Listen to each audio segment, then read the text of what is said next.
a point occupying no space with infinite density, or something like that. I'm not a physics major. But that's all it says. It says that the universe came from the point, but it doesn't say where the point came from. So we have no theories about that because we are not capable of knowing what kind of thing would create a singularity. All right. Well, in 1963, a guy named Arno Penzias discovered background noise, right? Okay. He got a Nobel Prize for it. That's the basis of the Big Bang. Background noise of the universe clearly shows us that there was a Big Bang. The universe is expanding. It began at a point about 15 billion years ago, and before that, there is no evidence that there was anything. There was basically nothing. Well, I think that you can't make that jump. You can't say that there is no evidence that there was anything, but you can't say that there is evidence that there was nothing. We have no idea what came before the Big Bang, but to say that it was an uncaused cause or something like that, that's theorizing crazy higher than we're able to do. Albert Einstein saw very clearly the implications of the Big Bang. Albert Einstein saw that if the Big Bang is true, it necessitates an intelligent mind of some type, a designer. That's why in his mathematical equations he put in a fudge factor to try and disprove the Big Bang. But his mathematical friends pointed out, Albert, this is dishonest, this is not right. And I respect Einstein. He had the humility and the courage to say, you're right. I put in the fudge factor.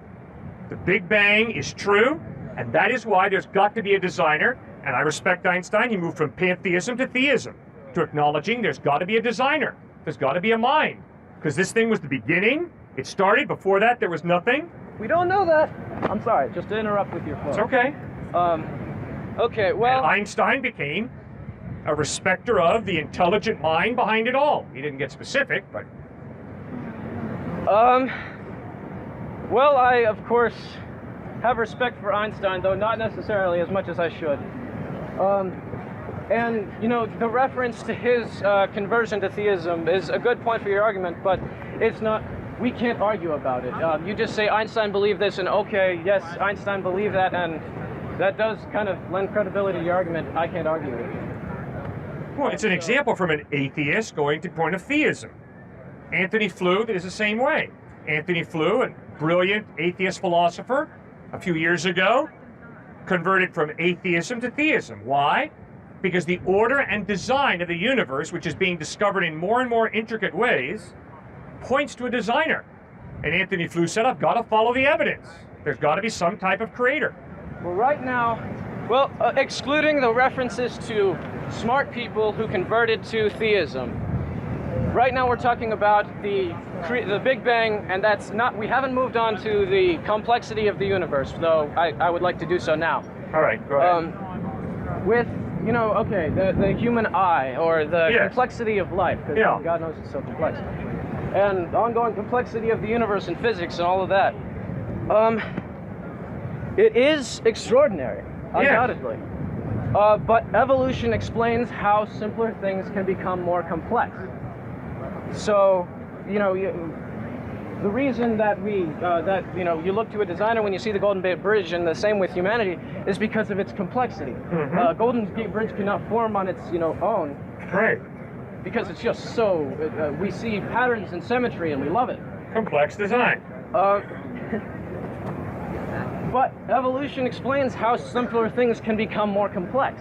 Sure. We have timelines of in evolutionary history how different organs were used for different things and how things changed and evolved, and not necessarily actually even became more complex, but just emerged to see like they had a function. Uh-huh. And that is explainable by science, by something we think of nature.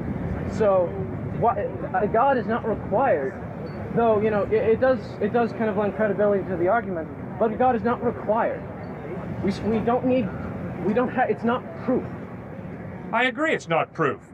But the question as a thinking human being is, what is most plausible? What is most reasonable to believe in light of the evidence?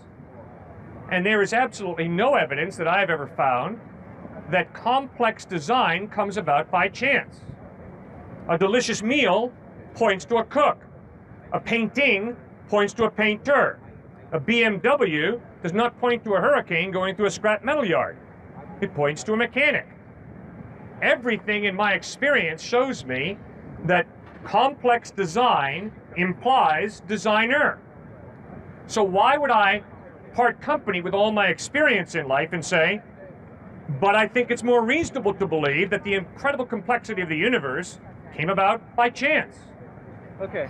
That's irrational for me. Again, we go to the complexity of the universe, but I'd like to stick to life for Sure. this. It's more specific. You bet. Again, we're talking about plausibility. Oh, I had a point. Keep with life. You're a great point. Life. Tell me about life. Okay. Well, it's actually what I overheard you talking about yesterday, and the exact words were, "Life is ridiculous without a God." Meaningless. You said ridiculous, but it doesn't All right, matter. ridiculous It really doesn't matter. in the sense of meaningless. Okay. Then I misheard the context. It only had to we have not encountered any other life in the universe yet. So for all we know, it only happened once, and it only had to happen once. And the probability you need to measure is whether that was improbable given the size of the universe. I've heard some calculations that it isn't. Okay, great. Thanks for bringing up this point. It's one of the reasons, another piece of evidence for God's existence for me. So you as an atheist believe life comes from non-life. I could never believe that. Why? Because in my experience, life comes from life. It never comes from non-life. That's why it's far more reasonable for me to believe we come from an eternal living being, God, than it is for me to believe that the life that we have ultimately comes from non-life. Never once in my experience have I ever seen life come from non-life. I see life come from life all the time. Plant life comes from plant life. Animal life comes from animal life. Human life comes from human life. Never once have I seen life come from non-life. That's a piece of evidence for me that God exists. Because it's far more reasonable for me to believe that life on this planet comes from a living being than it is for me to believe life sprang from non-life by chance. Okay. Does that make sense? Yes. And I think I see what you're saying with it. And it was a very good argument. My compliments. It's the best I've heard. You know, it's a delight talking to you, by the way.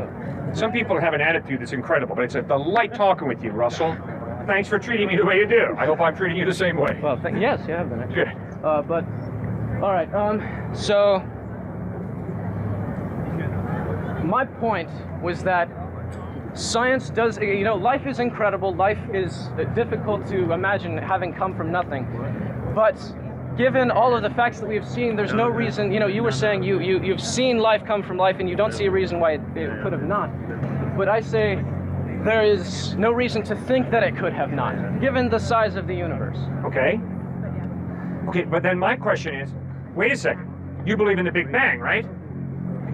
I believe the scientists that tell me about the Big Bang believe it. Okay. I believe the evidence is the Big Bang occurred.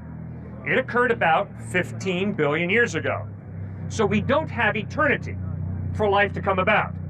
We've got about 15 billion years, which means you're telling me that 15 billion years ago there's a Big Bang, and all of a sudden we have life coming from non-life on the order of a complex design that's off the charts, and you're saying that happened by chance. See, you don't have eternity. You got 15 billion years. And I'm saying, for me to believe that life can come from non-life in a 15 billion year span of time, I can't buy it. Well, it's so improbable.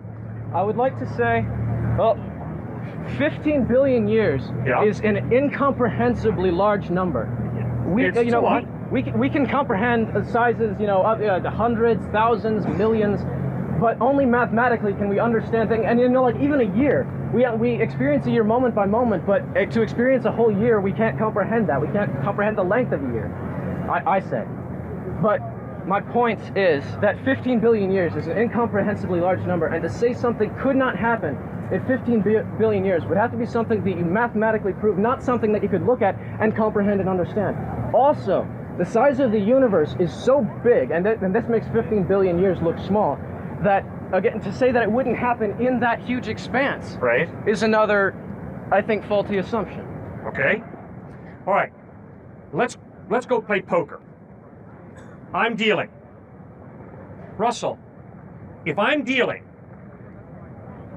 20 hands of 4 aces a hand to myself in a row, I think you and the other guys are going to be pulling out your revolvers if I'm winning a lot of money. If at that point I look you in the face and say, wait a second, Russell, there are an infinite number of universes, and we just so happen, Russell, to live in the universe where I deal myself 20 hands of 4 aces straight. I don't think you're going to believe that, Russell. No, I'm I not. think you're going to say, no, Cliff, there's a conspiracy here going on. You're cheating. And that's why you've dealt yourself 20 hands of 4 aces. Right? Yes.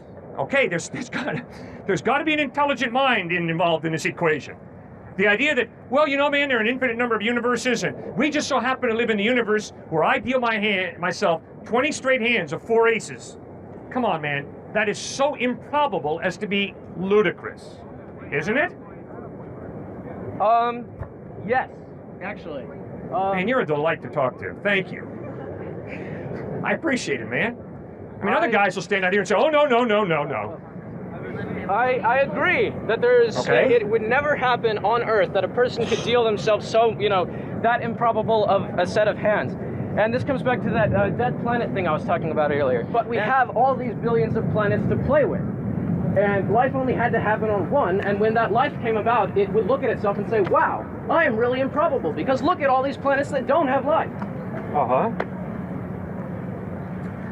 All right. I got a younger brother, Russell, who's a transplant surgeon. He transplants kidneys and livers. Okay.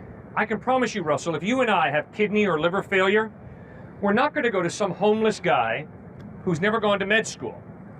We're going to go to somebody who, like my brother, who so understands the amazing order and design of the human body that they are capable of transplanting accurately and well a kidney or a liver or a heart. The amazing order and the design of the body demands an intelligent mind. And the way you live your life, when you get sick, you don't go to just some crackpot. You go to someone who's studied the order and design of the body. You know this argument. You live this argument out every day. You go to experts, people who've studied an area. You don't just go to anybody who's throwing the garbage up on the wall. There's order and design, and that's why you're here at university, to understand what is true, what is real, what makes sense, right? Okay. So it's that kind of evidence that demands that there is some type of God behind this all.